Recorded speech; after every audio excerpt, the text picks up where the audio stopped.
6 साल पुराने दिशा सालियान केस में बहुत बड़ी खबर है। खबर भी इतनी बड़ी कि सब कुछ यहाँ पर बदलने जा रहा है। दिशा सालियान केस में फाइनली उद्धव ठाकरे, आदित्य ठाकरे फंसते हुए दिख रहे हैं। हाईकोर्ट में दिशा के पिता सतीश सालियान ने सब कुछ उगल दिया है। यहाँ तक कह दिया कि केस को जानबूझकर बदला गया, सबूतों से छेड़छाड़ हुई। आदित्य ठाकरे की टीम ने संपर्क तक किया तो मामला बुरी तरीके से फंस गया। सवाल ये खड़े होने लगे हैं कि क्या दिशा सालियान का मामला खुद को खत्म करने वाला नहीं था? क्या दिशा सालियान को खत्म किया गया था? किसी और की भूमिका थी? तो सब कुछ आपको दिखाते हैं, बताते हैं। आप भी वीडियो को शेयर करें, कमेंट बॉक्स में अपनी राय जरूर दें।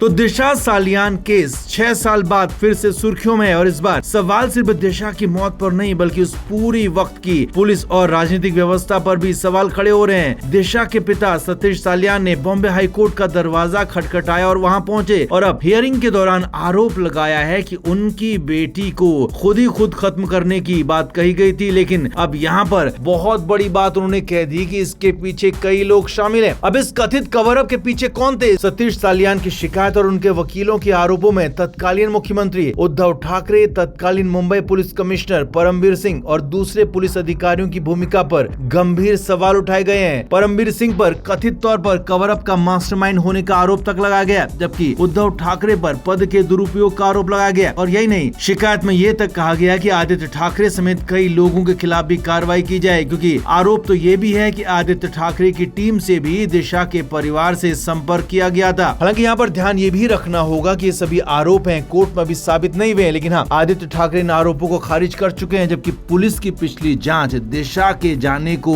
खुद खत्म करना ही मान चुकी है। तो ऐसे में 2025 में एसआईटी ने भी हाईकोर्ट को बताया था कि उसे फाउल प्ले के सबूत नहीं मिले हैं, लेकिन दिशा सालियान के पिता ने जो कहा उसने एक बार फिर पुलिस की जांच पर सवाल खड़े कर दिए हैं। क्योंकि अगर पुलिस की जांच इतनी साफ थी तो हाई कोर्ट ने अब ये क्यों पूछा है कि जब एक पिता ने शक जताया तो एफआईआर करने में पुलिस ने क्यों आनाकानी की? पुलिस को किसने रोका था? कोर्ट ने पोस्टमार्टम और एडीआर रिपोर्ट परिवार को उपलब्ध कराने में हुई देरी पर भी सवाल उठाए। यानी कि मामला अब सिर्फ राजनीतिक आरोप प्रत्यारोप का नहीं रह गया है। सवाल सीधा है कि दिशा के साथ आखिर क्या हुआ था? जांच में कोई चूक हुई थी या फिर किसी प्रभावशाली व्यक्ति को बचाया गया था? इन सभी आरोपों के सवालों के जवाब मिलना बेहद जरूरी है और सबूतों के साथ निष्पक्ष जांच होना भी जरूरी है, क्योंकि ये मामला सिर्फ और सिर्फ दिशा सालियान का नहीं है। दिशा सालियान के साथ सुशांत सिंह राजपूत के मामले को भी जोड़ा जाता रहा है, तो सुशांत सिंह राजपूत का मामला भी इससे जुड़ता है। और अगर दिशा के मामले में कोई फाउल प्ले मिलता है, दिशा के पिता के आरोपों में कहीं कोई सच्चाई होती है, तो फिर मामला पूरी तरह से ट्विस्ट एंड टर्न हो जाएगा, मामला फंस जाएगा। इसीलिए अब इस मामले की अगली सुनवाई 27 अगस्त को होनी है। उस पर माना जा रहा है कि हाईकोर्ट कुछ बड़ा ऐलान कर सकता है, बड़ा फैसला ले सकता है। तो आप इस पर क्या कहेंगे? आप भी कमेंट करके जरूर से जरूर बताएं। और हाँ, कमेंट बॉक्स में ये जरूर लिखें कि दिशा सालियान के साथ गलत हुआ तो क्या सुशांत सिंह राजपूत के साथ भी गलत हुआ होगा? और आपकी नजर में कौन है इसके पीछे, कौन हो सकता है? आप भी कमेंट जरूर करें, वीडियो को शेयर भी करें।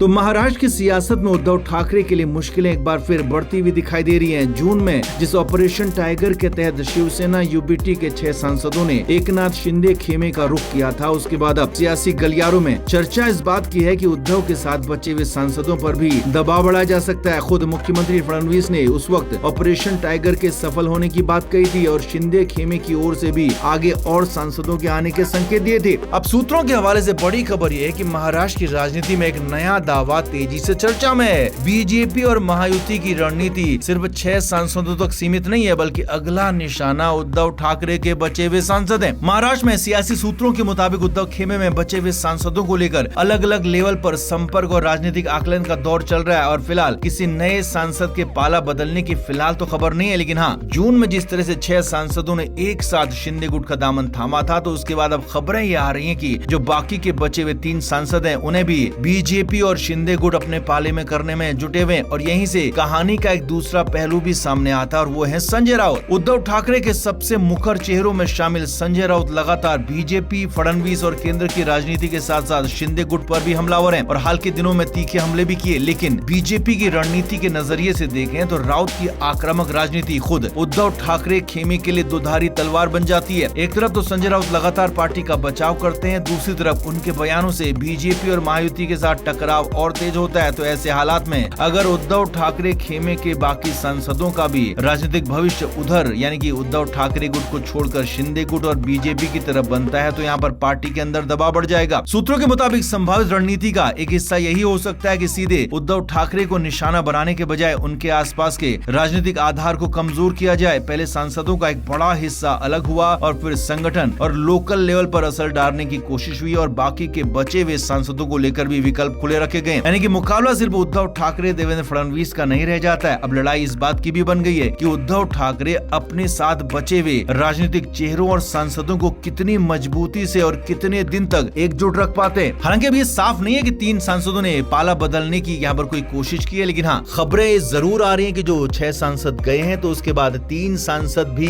दोबारा से उद्धव ठाकरे गुट को छोड़ सकते हैं और अगर ऐसा ही रहता है तो उद्धव ठाकरे परिवार की पार्टी 2029 में पूरी तरीके से खत्म हो सकती है। हालांकि फिलहाल कोई आधिकारिक घोषणा नहीं है, लेकिन जिस तरीके से पर्दे के पीछे बैठक, संपर्क और संभावित पाला बदलने की चर्चाएं चल रही हैं तो उससे एक बात तो साफ है, उद्धव ठाकरे के लिए असली चुनौती अभी विपक्ष में बैठना नहीं है बल्कि अपने बचे हुए राजनीतिक कुनबे को, बचे हुए नेताओं को, बचे हुए सांसदों को, बचे हुए विधायकों को एकजुट रखना है। और अगर देवेंद्र फडणवीस अमित शाह की रणनीति का अगला चरण यहाँ पर शुरू हो चुका है तो आने वाले वक्त में सियासत में एक और बड़ा राजनीतिक उलटफेर देखने को मिल सकता है। तो आप इस पर क्या कहेंगे, आप भी कमेंट जरूर करें, वीडियो को शेयर भी करें।